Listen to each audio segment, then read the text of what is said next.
السلام علیکم دوستو، اردو داستان چینل پر خوش آمدید۔ آئیے سنتے ہیں دشت جنون قسط نمبر 36۔ معزز سامعین سے امید کی جاتی ہے کہ ویڈیو کو لائک کریں اور چینل کو سبسکرائب بھی کریں، شکریہ۔ کار انتہائی تیز رفتار سے سڑک کے کنارے سے ہوتی ہوئی آگے نکل گئی تھی۔ ریت کے بادل نے فضا کو اپنی لپیٹ میں لے لیا تھا۔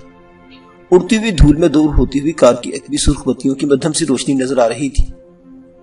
دونوں پولیس والوں نے سنبھل کر کار پر فائرنگ شروع کر دی، لیکن وہ کار فائرنگ کی ریس سے نکل چکی تھی۔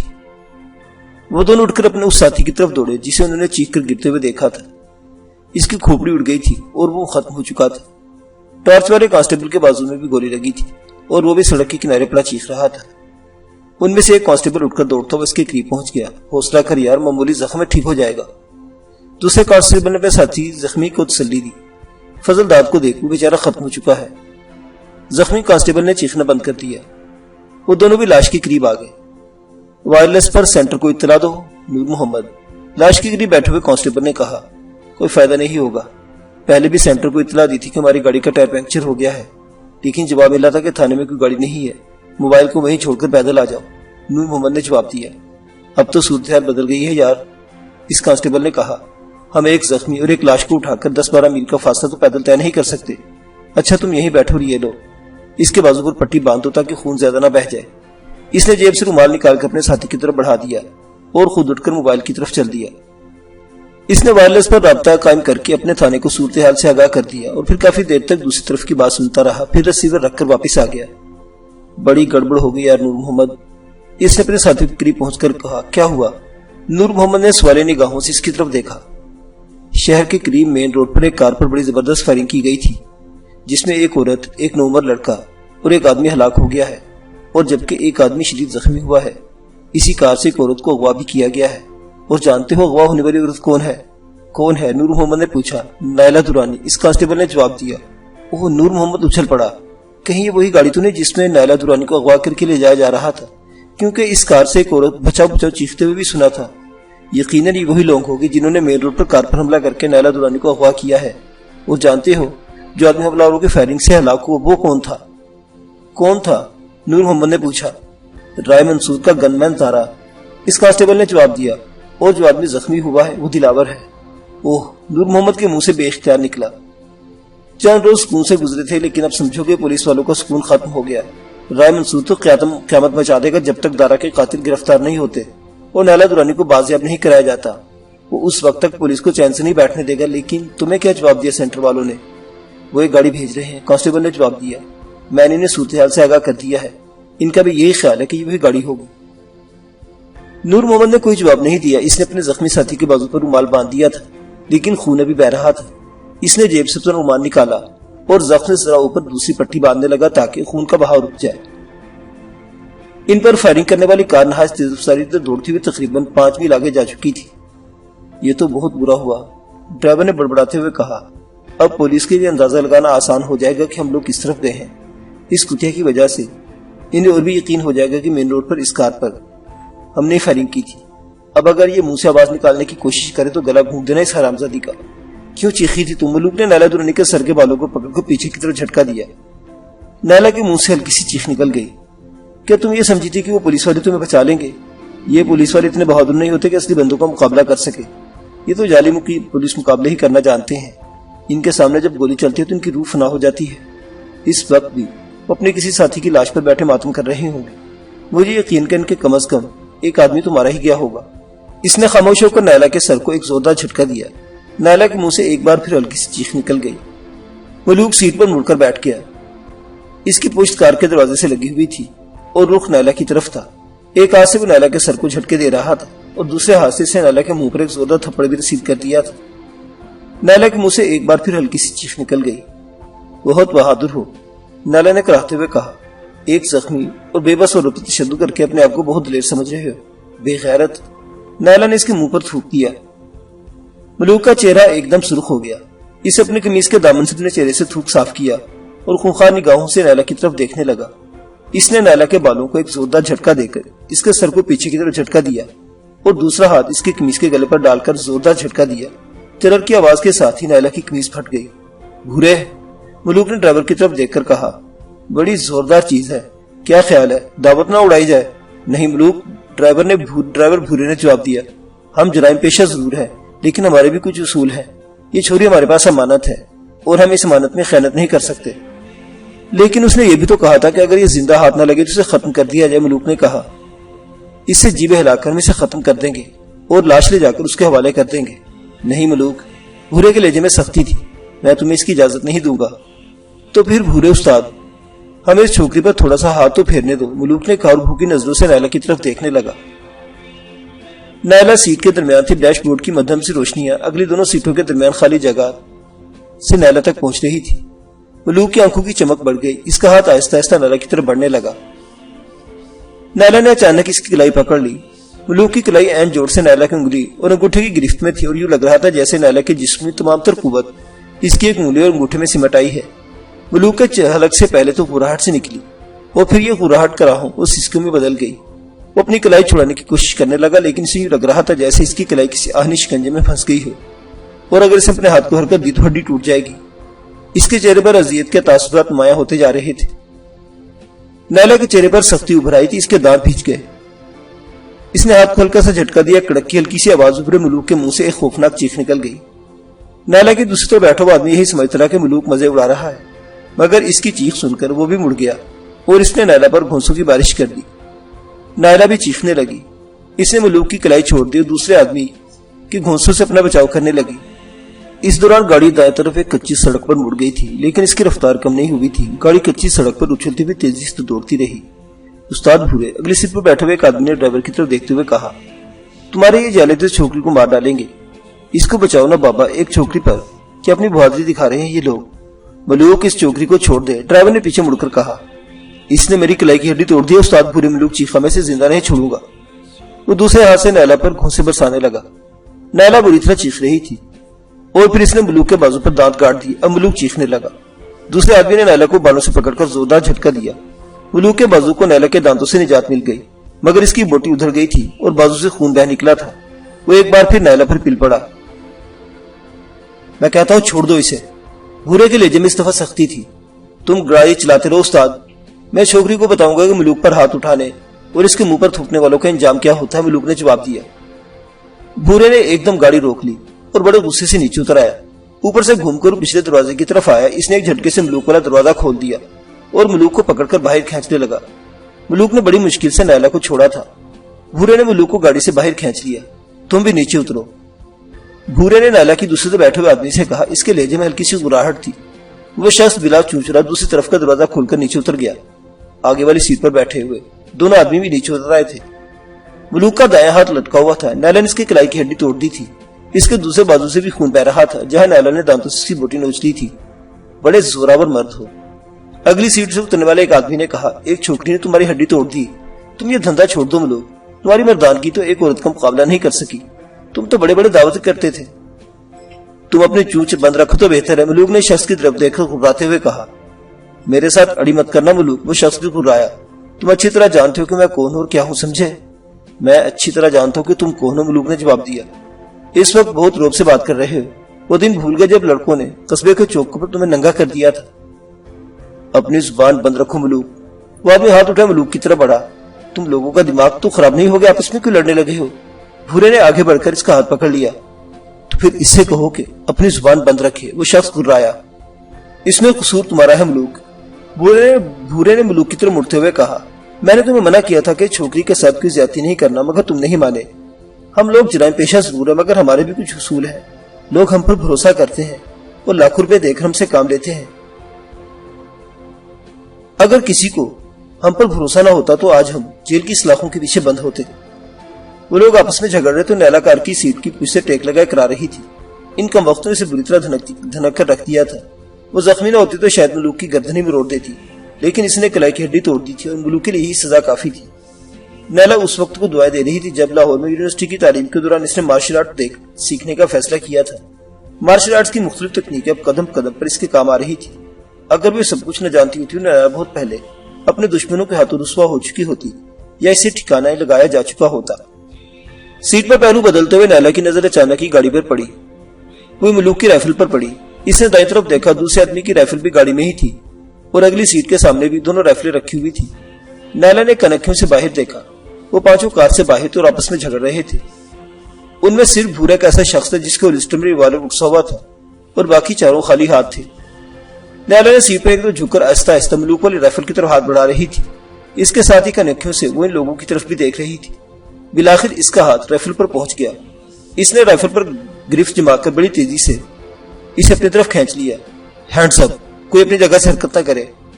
نیلا نے سیٹ کے کنارے پر آ کر ان پر رائفل تان لی۔ وہ چاروں اچھل پڑے۔ نیلا کے ہاتھ میں رائفل دیکھ کر ان کے ہوش اڑ گئے تھے۔ بھورے نے بڑی پھرتی سے ہولسٹر کی طرف ہاتھ بڑھایا۔ نیلا نے ٹریگر دبا دیا۔ گولی بھورے کے سینے میں لگی اور وہ چیختا ہوا ڈھیر ہو گیا۔ اپنی عزت اور اپنی جان بچانے کے لیے کسی کو قتل کر دینا جرم نہیں ہوتا، نیلا نے کہا۔ کسی اور نے اپنی جگہ سے حرکت کی تو اس کا انجام بھی اس سے مختلف نہیں ہوگا۔ اگر میں چاہوں تو تم سب کی لاشیں یہاں گرا کر اطمینان سے چلی جاؤ اور کسی کو پتہ بھی نہیں چلے گا کہ تم لوگوں کو موت کے گھاٹ اتارنے والا کون ہے۔ اگر تم لوگ زندگی چاہتے ہو تو ہاتھ سر سے اٹھاؤ اور یہاں سے کم از کم 50 قدم دور چلے جاؤ۔ میں 3 دن تک گنتی گنوں گی۔ اگر 3 کہنے پر بھی تم لوگوں نے اپنی جگہ سے حرکت نہ کی تو میں فائر کھول دوں گی۔ 1، نیلا نے گنتی شروع کر دی۔ 2، 3۔ اس کے 3 کہنے سے پہلے وہ چاروں ہاتھ سر پر رکھ مخالف سمت میں بھاگ کھڑے ہوئے۔ وہ ابھی چند قدم دور گئے تھے کہ نیلا نے رائفل کا ٹریگر دبا دیا۔ ویرانہ ایک بار پھر فائرنگ کے شور اور ان کی چیخوں سے گونج اٹھا۔ وہ چاروں منہ کے بل گرے۔ نیلا نے ان چاروں کی ٹانگیں بیکار کر دی تھی۔ تم لوگ ڈاکو اور قاتل ہو، نیلا نے چیخ کر کہا۔ اب تک نہ جانے کتنے بے گناہ تم لوگوں کے ہاتھوں مارے جا چکے ہوں گے۔ میرے ساتھیوں میں سے پتہ نہیں کوئی زندہ بچا ہوگا یا نہیں۔ تمہارے گھنونے جرائم کی سزا تمہیں قانون دے گا اور مجھے یقین ہے کہ تم لوگ بہت جلد قانون کے ہاتھ آ جاؤ گے۔ نیلا کار سے اتر آئی۔ ٹانگ کے زخموں سے خون بہ جانے سے وہ اپنے آپ میں کمزوری محسوس کرنے لگی تھی۔ وہ بڑی مشکل سے کار کا سہارا لے کر چلتی ہوئی اوپر سے گھوم کر اسٹیئرنگ والے دروازے کے سامنے آ گئی۔ اس نے کار کا دروازہ کھولا اور سیٹ پر بیٹھ کر انجن سٹارٹ کر دیا۔ گاڑی کو گیئر میں ڈالتے ہوئے اسے یوں لگا جیسے اس پر غنودگی سی طاری ہو رہی ہے۔ اس نے سر کو ایک ہلکا سا جھٹکا دیا اور گاڑی آگے بڑھا دی۔ گاڑی سڑک پر دوڑنے لگی۔ نیلا کے حواس آہستہ آہستہ جواب دے رہے تھے۔ اسے بالکل اندازہ نہیں تھا کہ وہ کس طرف جا رہی ہے۔ وہ تو بس کار کی رفتار بڑھاتی جا رہی تھی۔ نیلا پر بار بار غنودگی سی طاری ہو رہی تھی اور وہ بار بار اپنا سر جھٹک رہی تھی۔ کار کی رفتار خطرناک حد تک تیز تھی۔ اس کا دایاں پیر جیسے ایکسیلیٹر پر چپک کر رہ گیا تھا جبکہ بایاں پیر اپنی جگہ سے حرکت نہیں کر رہا تھا۔ دونوں گولیاں بائیں ٹانگ میں لگی تھی اور یہ ٹانگ سن ہو کر رہ گئی تھی۔ کئی میل کا فاصلہ طے کرنے کے بعد نیلا نے غیر ارادی طور پر کار کو دائیں طرف ایک کچی سڑک پر موڑ دیا۔ کار کے ہیڈ لیمپس کی روشنی میں ریت ہی ریت نظر آ رہی تھی۔ یہ ریت نرم یا بھربھری نہیں تھی، سخت زمین تھی جس کی وجہ سے کار بڑی آسانی سے دوڑ رہی تھی۔ میل پر میل طے ہوتے گئے، نقاہت پوری طرح نیلا پر غالب آتی جا رہی تھی۔ وہ بار بار سر کو جھٹکے دے رہی تھی۔ اب تک اس نے اپنی قوت ارادی کے سارے اپنے حواس کو قابو میں رکھا ہوا تھا، لیکن اب اس کی قوت ارادی بھی جواب دے رہی تھی اور حواس بھی ساتھ چھوڑ رہے تھے۔ بالآخر نیلا کے حواس جواب دے گئے۔ اس کا سر جھکتا چلا گیا اور اسٹیئرنگ پر ٹک گیا۔ کار تقریباً 1 میل تک سیدھی دوڑتی رہی اور پھر اس کا رخ خود بخود مڑنے لگا۔ کار اب راستے سے ہٹ کر سخت ریت کے میدان میں دوڑ رہی تھی۔ اس میدان میں چھوٹی چھوٹی جھاڑیوں کی بہتات تھی۔ کار ان جھاڑیوں میں دوڑ رہی تھی اور پھر اس کی رفتار کم ہونے لگی۔ نیلا کا پیر ایکسیلیٹر سے ہٹ گیا۔ کار کو جھٹکے لگ رہے تھے۔ نیلا کا سر اسٹیئرنگ پر ٹکا ہوا تھا۔ اس کا ایک ہاتھ بھی اسٹیئرنگ پر تھا اور دوسرا ہاتھ نیچے لٹکا ہوا تھا۔ جھاڑیاں گنجان ہوتی جا رہی تھی۔ کار بدستور ان جھاڑیوں میں گھستی چلی جا رہی تھی۔ رفتار بتدریج کم ہوتی چلی گئی اور بالآخر جھاڑیوں میں رک گئی۔ کار کا انجن آہستہ آہستہ گرگرا رہا تھا اور نیلا اسٹیئرنگ پر سر رکھے بے ہوش پڑی تھی۔ وہ کار رحیم یار خانی سے نیلا کی کار کے پیچھے لگی تھی۔ وہ اگرچہ مسلسل نیلا کی کار کے پیچھے آ رہی تھی مگر فاصلہ زیادہ ہونے اور سڑک پر دیگر گاڑیوں کی وجہ سے بھی نیلا یا دلاور دارا کو شبہ نہیں ہو سکا تھا۔ اگلی سیٹ پر دارا بیٹھا ہوا تھا جو دلاور سے باتیں کر رہا تھا۔ پچھلی سیٹ پر نیلا روشن سے گفتگو میں مصروف تھی۔ ایک دروازے کی طرف نیلا بیٹھی تھی، اس کے ساتھ روشن، اور دوسرے دروازے کے ساتھ روشن کا بیٹا بیٹھا ہوا تھا جو مسلسل کھڑکی سے باہر دیکھ رہا تھا۔ روشن نیلا کو اپنی کہانی سنا رہی تھی کہ جب وہ خانپور ریلوے اسٹیشن پر شبیر درانی اس آدمی نیلا کو اٹھا کر لے گئے تھے تو انہوں نے شبیر درانی کے ایک آدمی کی پٹائی کر ڈالی تھی۔ اگر پولیس والا نہ چھپاتا تو اس آدمی کو مار ہی ڈالتی۔ نیلا کے اغوا کے بعد روشن نے پولیس میں اس کے اغوا کی رپورٹ لکھوانے کی کوشش کی تھی، لیکن وہ اغوا کرنے کے بارے میں کچھ نہیں جانتی تھی۔ وہ لوگ کون تھے اور نیلا کو کہاں لے گئے تھے، اٹھانے والوں کو صرف حلیہ ہی بتاتی رہی۔ پولیس نے جب اس کی رپورٹ لکھنے سے انکار کر دیا تو روشن نے تھانے میں ایک ہنگامہ کھڑا کر دیا تھا۔ بالآخر 2 پولیس والے روشن کے ساتھ ریلوے اسٹیشن پہنچ گئے۔ وہاں ٹھیلوں گیٹ پر کھڑے ہوئے ٹکٹ کلیکٹر اور دیگر لوگوں سے معلومات حاصل کرنے کی کوشش کی گئی تو سبھی نے اس قسم کی کسی واقعے سے لا علمی کا اظہار کیا تھا۔ جس کے بعد روشن اور اس کے ساتھی عورتوں کو ڈانٹ ڈپٹ کر تھانے سے بھگا دیا گیا تھا۔ روشن 2 دن خانپور میں رہنے کے بعد اپنے بھٹے پر واپس چلی گئی تھی۔ اس کے دوسرے دن اس کا شوہر بیمار پڑ گیا اور پھر چند روز کے اندر ہی اندر اللہ کو پیارا ہو گیا۔ اس کے کچھ روز بعد روشن اس بھٹے پر کام چھوڑ دیا۔ وہ مختلف جگہوں پر ٹھوکریں کھاتی ہوئی رحیم یار خان آ گئی۔ یہاں اس کے قبیلے کے کچھ لوگ موجود تھے۔ روشن ان کے ساتھ رہنے لگی اور پھر اس روز اتفاق سے نیلا کی نظروں میں آ گئی۔ وہ لوگ مغرب کے وقت رحیم یار خان سے نکلے تھے۔ راستے میں وہ آدم صحابہ میں رکے تھے اور پھر صادق آباد کے اڈے پر بھی کچھ دیر کے لیے رکنا پڑا تھا۔ جب سے نیلا کو حسینہ بیگم سے یہ گاڑی واپس ملی تھی، اس کے انجن میں تھوڑی سی گڑبڑ رہنے لگی تھی۔ دلاور نے اسے گاڑی کی اس گڑبڑ کے بارے میں بتا دیا تھا اور نیلا نے یہی سوچا تھا کہ دلاور اسے رائے صاحب کی حویلی میں چھوڑ کر کل صبح گاڑی صادق آباد لے آیا ہوگا، جہاں کسی مکینک سے اچھی طرح چیک کروایا جائے گا۔ صادق آباد میں انہیں گاڑی کی گڑی بڑی کی وجہ سے ہی رکنا پڑا تھا۔ جب وہ صادق آباد سے روانہ ہوئے تو 10 بجنے والے تھے۔ دلاور اسے بتا رہا تھا کہ کل گاڑی کو صورت میں چیک کروانا پڑے گا۔ نیلا پھر روشن سے باتیں کرنے لگی اور دلاور دارا سے باتیں کر رہا تھا۔ وہ شہری دور سے باہر نکلی ہی تھی کہ پیچھے سے انور ایک تیز رفتار کار انہیں اوورٹیک کرتی ہوئی آگے نکل گئی۔ وہ کار دلاور والے سائڈ سے آگے نکلی تھی۔ دلاور نے گردن گھما کر اس کار کی طرف دیکھا تھا۔ کار کی پچھلی سیٹ پر 3 آدمی بیٹھے ہوئے تھے اور جو شخص کھڑکی والی سائڈ پر بیٹھا ہوا تھا، دلاور نے اس کے ہاتھ میں رائفل دیکھ لی تھی۔ اسے صرف رائفل کی نال نظر آئی تھی۔ دلاور کا ماتھا ٹھنکا تھا لیکن اس نے سر کو جھٹک دیا۔ رات کے وقت ہائی وے پر سفر کرنے والے عام طور پر اسلحہ اپنے ہاتھ ساتھ رکھتے ہیں۔ خود ان کے پاس بھی 2 رائفلیں تھیں۔ وہ کار تیزی سے اوورٹیک کرتے ہوئے تقریباً 20 گز آگے جا کر سڑک کے وسط میں رک گئی۔ دلاور کی چھٹی اس نے فوراً ہی خطرے کی گھنٹی بجا دی۔ ٹھیک اسی لمحہ اگلی کار سے 4 آدمی اتر آئے۔ اس کے چہروں پر ڈھانٹے بندھے ہوئے تھے اور ہاتھوں میں رائفلیں تھی۔ دارا ہوش ہے، دلاور نے چیختے ہوئے پوری قوت سے بریک پیڈ دبا دیا۔ ان کی کار رکنے سے پہلے ہی 2 نقاب پوش ایک طرف اور دوسری 2 طرف آگے تھے۔ دلاور نے بڑی پھرتی سے اسٹیئرنگ دائیں طرف گھما دیا۔ اسی لمحہ نقاب پوشوں نے دونوں طرف سے کار پر فائر کھول دیا۔ ایک طرف دارا کا جسم چھلنی ہو گیا، پچھلی سیٹ پر روشن اس کے بیٹے کے جسم چھلنی ہو گئے۔ دوسری طرف سے دلاور کی ٹانگ اور بازو میں 3 گولیاں لگی تھی۔ وہ سیٹ پر لڑک گیا۔ پچھلی سیٹ سے نیلا کی چیخنے کی آواز بھی سنائی دی تھی۔ کار سڑک کی ڈھلان سے اتر کر ایک درخت سے ٹکرا کر رک گئی۔ 2 نقاب پوش دوڑتے ہوئے کار کے قریب پہنچ گئے۔ انہوں نے نیلا کو کھینچ کار سے نکالا اور اسے گھسیٹ اپنی کار کی طرف لے گئے۔ دلاور پر انہوں نے اس لیے توجہ نہیں دی تھی کہ وہ سیٹ پر لڑک گیا تھا اور اس کے جسم سے سارا خون بہ رہا تھا۔ شاید اسے اور دوسرے کو مردہ سمجھ کر انہیں نظر انداز کر گئے تھے۔ دلاور کچھ دیر تک اپنی سیٹ پر بے حس حرکت پڑا رہا، پھر آہستہ آہستہ حرکت کرتا ہوا اٹھ گیا۔ سب سے پہلے اس کی نظر دارا پر پڑی جو اپنی سیٹ پر گرا پڑا تھا اور اس کے جسم کے کئی حصوں سے خون بہ رہا تھا۔ دلاور کے بائیں بازو اور ٹانگ پر بھی گولیاں لگی تھی۔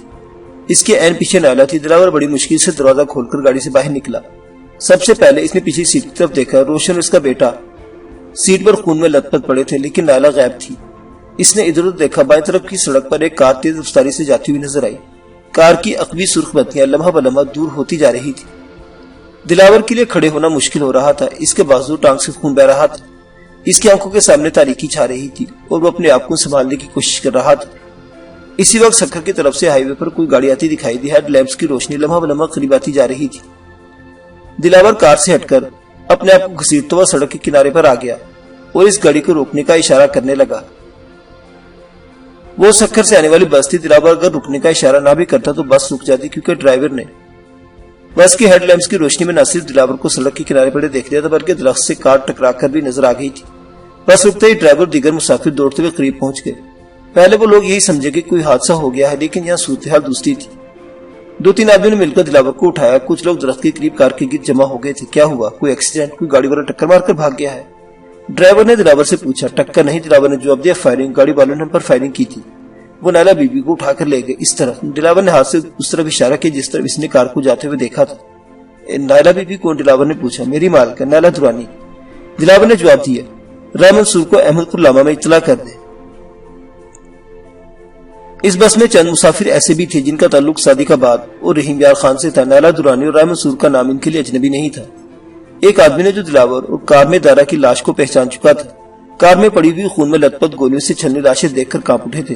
ارے میں جانتا ہوں، وہ آدمی بولا، اس کا نام دلاور ہے اور کار میں جس آدمی کی لاش پڑی وہ رائے منصور صاحب کا گن مین ہے۔